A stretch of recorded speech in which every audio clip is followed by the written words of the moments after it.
What's up, everybody? My name's Chance, and today we're going to be diving into a Beledros Reanimator deck. Reanimated? Not sure what that says on the end there. Anyways, Beledros Witherbloom, one of the mythic rare dragons that came out with Strixhaven. 7 mana, 4/4 flying creature, which, it actually takes me a little bit to realize that this is only a 4/4 dragon, so probably not the strongest dragon you'll ever see. But what is strong is the ability to pay 10 life and untap all lands you control. Now, you can only activate this once each turn, but you can activate it on your opponent's turn just as well as your turn, right? You're also going to create a 1/1 black and green pest creature token at the beginning of each upkeep, which means yours and the opponent, with when this creature dies, you gain 1 life. So you do have the ability to sort of cast this multiple times over if you can, gain the life in the here's and there's. Now, I've only been fortunate enough to pick up 2 Beledroses, and I think this deck gets much better with 4, but it is what it is. Anyways, diving into what the deck is. Beledros, where do you go over here in the top end? It's an 80 card Yorion deck. I'm sure you notice Yorion out to the side and the 80 cards up there. So the chances of hitting Beledros aren't huge, aren't high. But we have things in the here's and there's of it, and I think that's what makes this deck beautiful. It's the fact that it's 1000% playable without the combo, but even with the combo, you can get an Eerie Ultimatum, Great Hinge, Cauldron, that kind of stuff within the same turn as a Beledros. Put it down, pay 10 life, untap everything, follow it up with an Eerie and get everything back from the graveyard or whatever.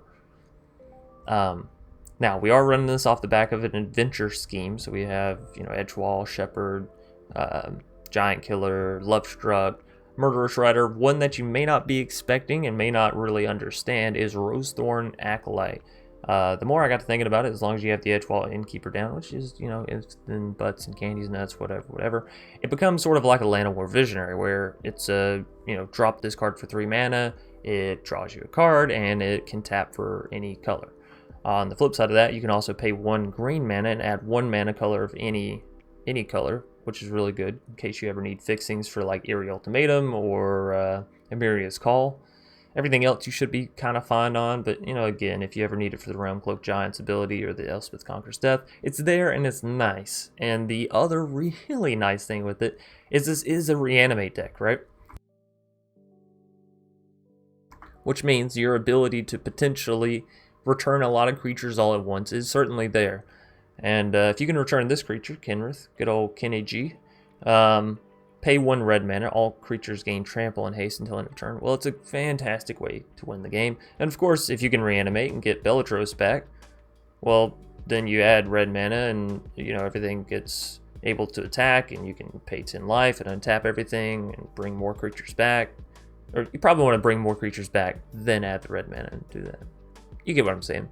So outside of our trickery here, and also you can use Kenrith to bring back Beledros, right? It's a 5 mana, return it from the graveyard. But again, 5 mana instead of 7, well, that's fantastic. And it immediately gives you the ability to pay 10 life, untap all your lands, and go on about your merry business. Yeah, I think that's about it as far as the deck goes. We do have a Cauldron of Eternity in the deck because, in an 80 card deck, it's not that bad. The spell costs 2 less for each creature card in your graveyard. Whenever a creature you control dies, put it on the bottom of its library. That's whatever. It honestly doesn't affect me one way or the other until late game when we've played this. Like, the amount of times that this 1 out of 80 cards will affect you negatively due to that one ability, it's so slim. Now, if you don't have the Mythic, don't worry about going and grabbing it, as it's not a key piece in the deck. It is just a fun one because you have the ability to potentially return Beledros for 3 mana, which is and 2 life. But again, 3 mana to get back a 7 mana card that allows you to pay 10 life and untap all of your lands and, sort of take a whole turn to just try to win the game, which is exactly why we have Kenny in here, right? You pay 1 red mana, you can certainly win a game in 1 turn there. And then outside of that, you just try to stack up the board, draw as many cards as you can off the back of the Edgewall and the Great Hinge, and if that doesn't work, Eerie them all right back. We have a whole plethora of permanents to be used and brought back within the deck, so don't be shy. I'm actually pretty proud of this deck. We don't have any sideboard cards because we're not really learning or anything here. We just have the Yorion, so outside of that, hope y'all enjoy. I'm going to keep this one short and sweet as well. We do have Cauldron's Gift to help you just try to reanimate the Beledros, but Anyways, enough rambling. We'll get into the matches. Hope you all enjoyed. If so, please be sure to leave a like down below, comment in the comment section. Of course, subscribe for more awesome content from yours truly. Now, without further ado, it's time to reanimate this Witherbloom. It didn't really rhyme. I was hoping it would poss or possess. Posse? I'm not gonna lie. I don't know what that word is. I know it's supposed to be something, but never seen it spelled. We'll keep this hand. It's it's a little iffy.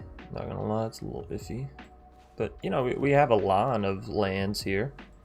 Cauldron of Eternity, we can end up making cost less with the Acolyte, and you know, just in general with stuff getting removed, which is fine because opponent's playing mono red. Need to turn this down, and I may actually need to turn this down. Sorry if y'all's volume gets a little funky here and there. So if I actually want to play Edgewall, I can't play down the commons. And I think I do. I think I just want to go for the Snarl and Edgewall. If they remove Edgewall, hey, that's fine by me. You know? 'Tis fine, 'tis fine. I don't think we blocked that, you know? I think we let them have the 1 point of damage. If I don't have to give up the Edgewall, of course I don't wanna. They may Bone Crusher it here. Frostbite. One and the same in my eyes, except, you know, creature's not attached to the back of that. So if I go ahead and play this next turn, we can have the Fabled come down. Of course, if I go ahead and play the Fabled, then, well, we also have the Fabled come down. I think I want to go ahead and play the Archway.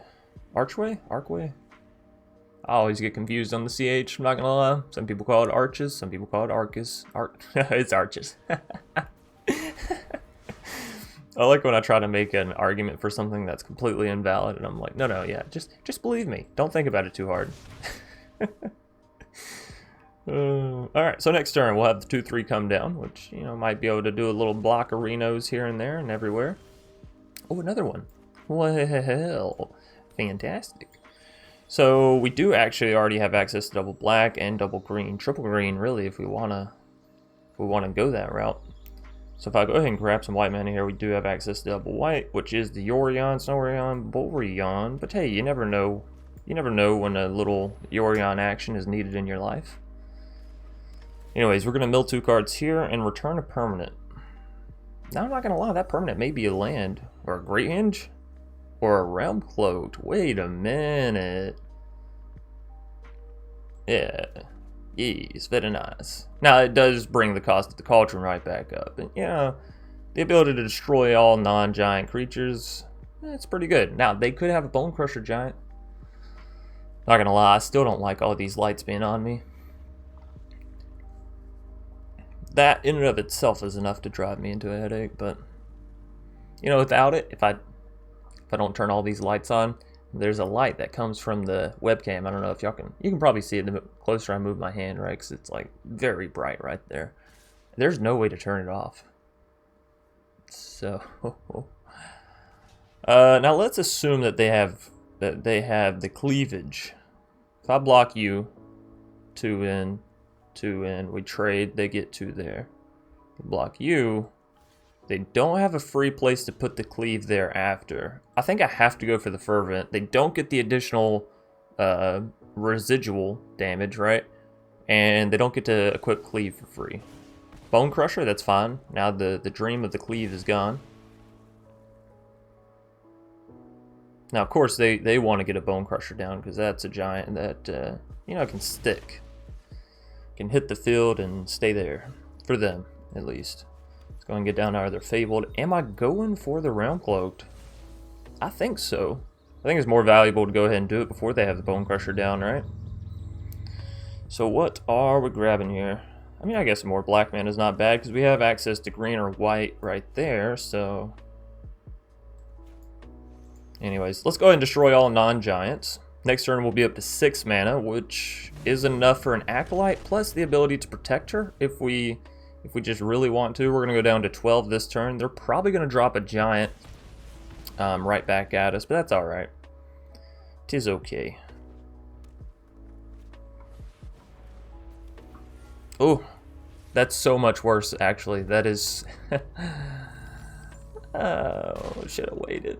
I should have waited. Well, we may lose, but you know, that's what happens when they give Mono Red a big flying fucking dragon that gets 2 free mana. It's like, I would like to do something.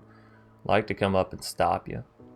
I guess we can pull Yorion over next turn, play Yorion, but that's literally all I have. Well. Oh no. Sajiri. Why? Why, buddy?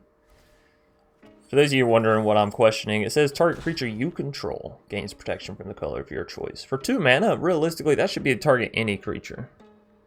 It should be. I know it's on the backside of a land, but it's also an uncommon, so I think it should be any creature. Now, for those of you wondering why the heck it matters, if they had tried to play it in Embercleave, and this says any creature, then we would be able to play it. But we can't, so, you know, ifs and buts and candies and nuts and Merry Christmases and whatnot. Okay. So, oh right, because we have the World Tree, so they just all cast for everything. Well then, let's get you down as a swamp. Get down Yorion.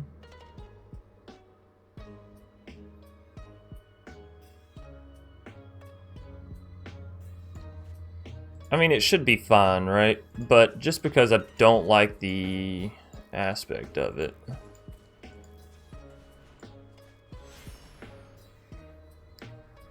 Like, leaving these 2 green mana up should still equate to the Sajiri, but because I'm a little worrywart, I'm gonna leave some white mana up just cause I want to. Now we have the protection from red that we need. Let's see if we can live, you know? Living La Vida, barely alive. Oh, we are lucking out though. This mono red player's drawn so many lands. So what, Bone Crusher time? 1, 2, 3. We are at the point where we can drop our Realm Cloaked, which can start applying some pressure back to him.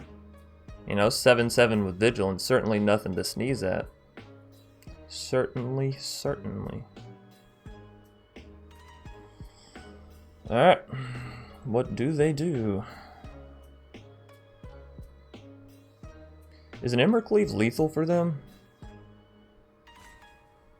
I'm not sure. Not sure. Because we would end up giving our creature protection for sure. Well, we'll just do it here anyways. La ha, dee da ha ha ha. Now, they could still have an Embercleave here, just so we're all clear. Just so we're all clear.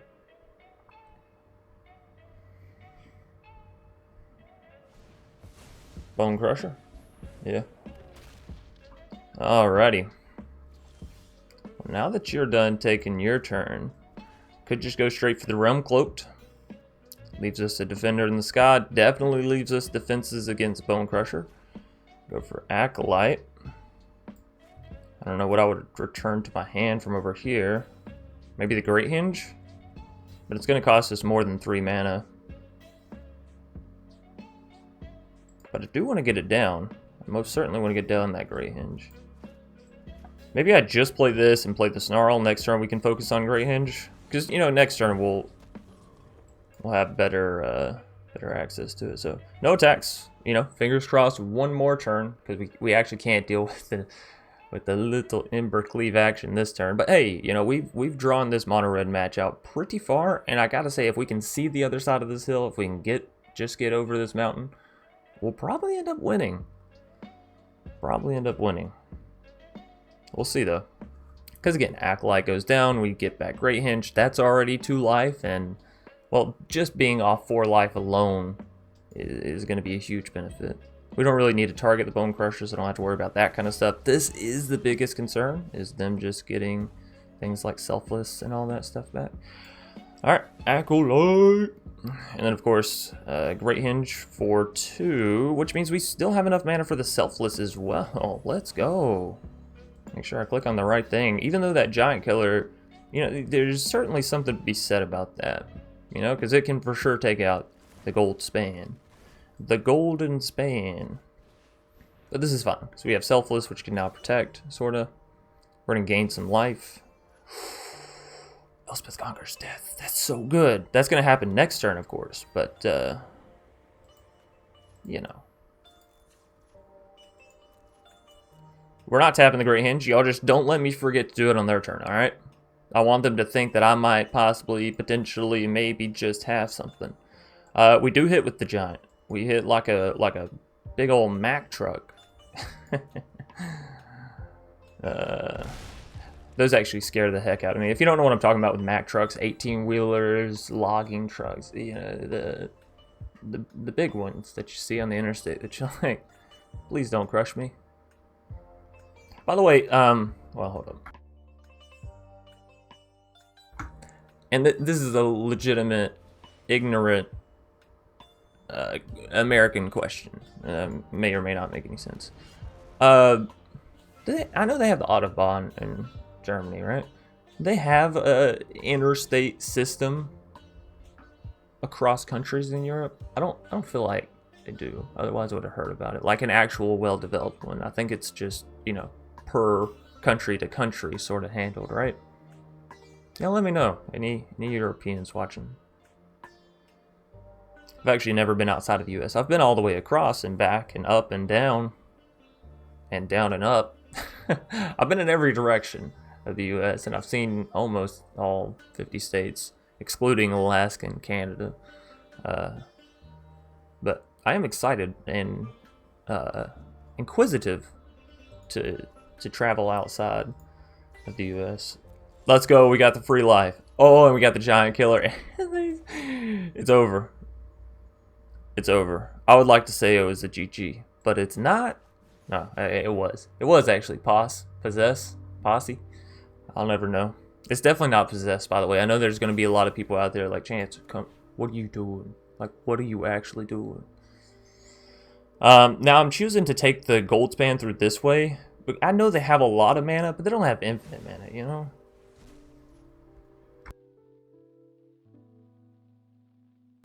Now, the Cauldron only costs us 6 mana, which means we could get it down, but I think we have to go for the Giant Killer. I really should have played this on the Bone Crusher and played that, or played this on the Dragon, played that on the Bone Crusher.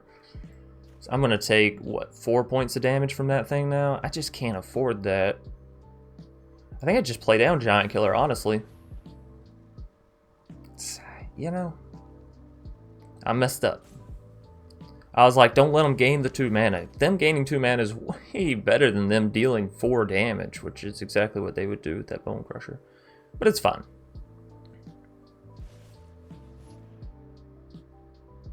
Now, I could use my Selfless to keep that creature there alive. And I shall.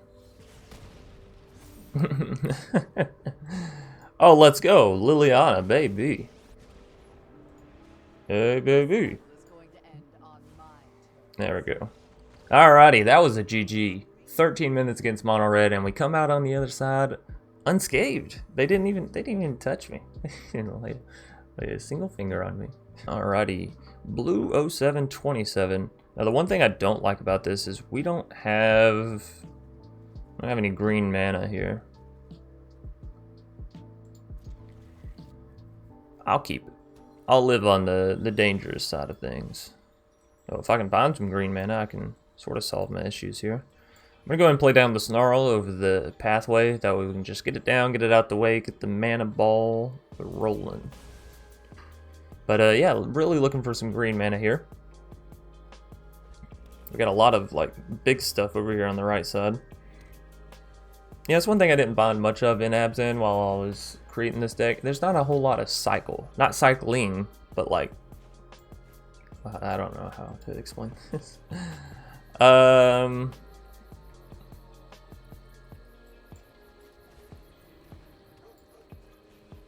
think this is what we do. And then next turn we can get down Rose Thorn Acolyte, right? Right. And that's a little bit of rampage, you know, we're getting there. There's some card draw. It sort of becomes Land of War Visionary, you know? Whenever you have Edgewall, drop it, draw a card, tap, add 1 mana of any color. Let you think about that for a minute. While also having the flip side of the Sorcery Adventure spell. So you always enter tapped, which is a little misleading because generally things they enter tapped have the, what's it called on them. I'm going to go ahead and throw this down and ready ourselves for the Murderous Rider. Do I want to Murderous Rider? I mean, if I don't and they get a Yorion down, they're getting a lot of value out of it. Of course, if they get a Yorion down, I'm probably going to want to have that Murderous Rider on the backup, you see? So let them know that we're thinking. I just don't think the 3/4 is worth it, but if I don't take it out, then, like, they are just going to keep bashing back at me with it, I think. I think I want the card draw, though. Card draw and ramp. Okay, more mana. More mana. No attacks. We need 7 for both of these. 3, 5 to bring this over. More than likely, that would be 4, 5, 6. I don't know. Sorry, this light is blinding me. But I also can't stop it because it's the webcam. Professor Obnoxious. Great. Now I'm really sad that they played that, because that's my card. Y'all know that. Liliana is my card. If there's one thing that this channel is known for, it's zombies, angels, and Liliana. And goofy combos. Not necessarily great combos, but goofy ones for sure. Alrighty. Is that it? That's it. Hey, little Cauldron's Gift action. We could actually play that this turn, but our Beledros is in hand, and I would really like to discard it before going for all that. Tell you what I'm gonna do, because I don't like the fact that you're betraying me, Liliana. You gotta go. You gotta hit the road, Jack. Don't you come back no more, no more, no more. Some people may get that. Some people I'm just speaking endless words to. Hey, you got a golem. How am I only just now seeing this? Can't interact with your golem. Whatever. I can still change my cat's color though, yeah? Okay. I guess it's not as bad. Oh, Asika's Chariot. Asika them boys, get them. Sorry. You give me this much time to just sort of go off on tangents, and by golly, I will. By golly, I will. There's no reason for you to pop that thing up unless to defend, so please don't. For your own sake. Okay, that one makes sense. We could block. We could double block it. Triple block it. Oh, it would take a triple block. That's right, because it has 4. You know, we probably just let it go through. Probably just let it go through. Sorry, there's a hair tickling my nose from my head.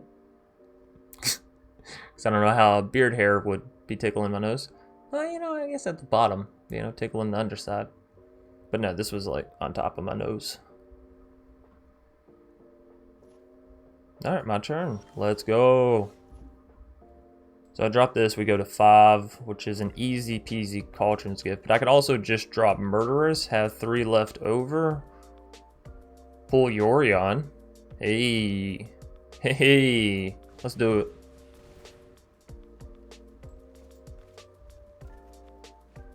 Oh. Oh.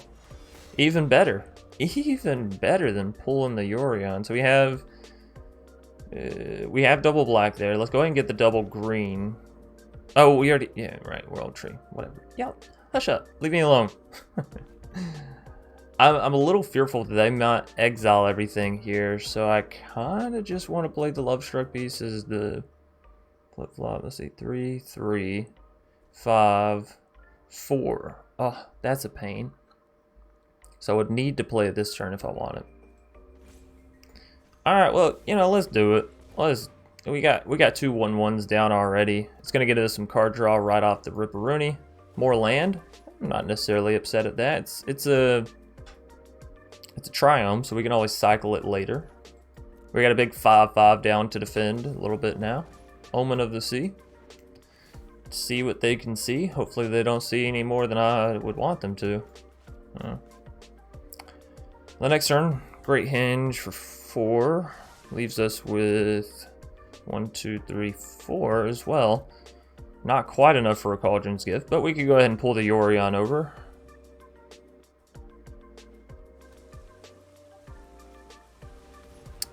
That one hurts my soul. Am I surprised? Not actually in the slightest bit. We saw it coming. Not the actual card, because that'd have been beautiful if I'd have had that, but we definitely saw it coming. Hey, Collagen's Gift, you're just gonna chill there for a minute. You'll be fine, trust me. You will be so fine. Probably gonna go ahead and toss down a Collagen's Gift, honestly, because we can't pull Yorion over plus slap that thing down. We're at 6 right now, so if we can find a land at some point, you know what I mean? Definitely want to pay the adamant, right? So we can mill, because if we don't mill, we're not going to find anything for sure. Damn. No creatures in that. There was an Eerie, which sucks, because, again, would have loved to have seen that. Not that we have any creatures in our graveyard, because, I really hate Shadow's Verdict. I really do. How do aggro decks really even exist when we have things like this out? I feel like control players are slacking a little bit. Not gonna lie. Not gonna lie. I'm just kidding. I'm just kidding. If you're a control player, don't attack me. I know you're angry. I'm angry. Look at this. This is ridiculous. What are you doing to me right now, control? Maybe they're not slacking. Maybe I'm slacking.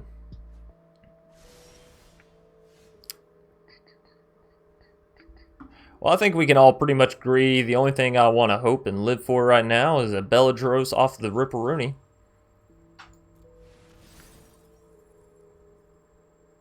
Let's go. We got an edge wall. We got an edge wall. There's a Murderous to accompany said edge wall. And, you hold the line down there, Murderous. I'll come for you in a minute. 3, 4, we're at 7. We are at 7. You know what sucks about Beledros, and I'm just now sort of realizing it? Because whenever you see a 7-mana dragon and you have a cool ability like pay 10 life, untap all lands you control, activate only once each turn, you kind of get fixated on that. It's a 7-mana 4/4. This card can't even block Yorion. You could trade it with the Goldspan, which is still not fantastic. Alright. You got me. What can I say? Blue, you caught me with my pants down.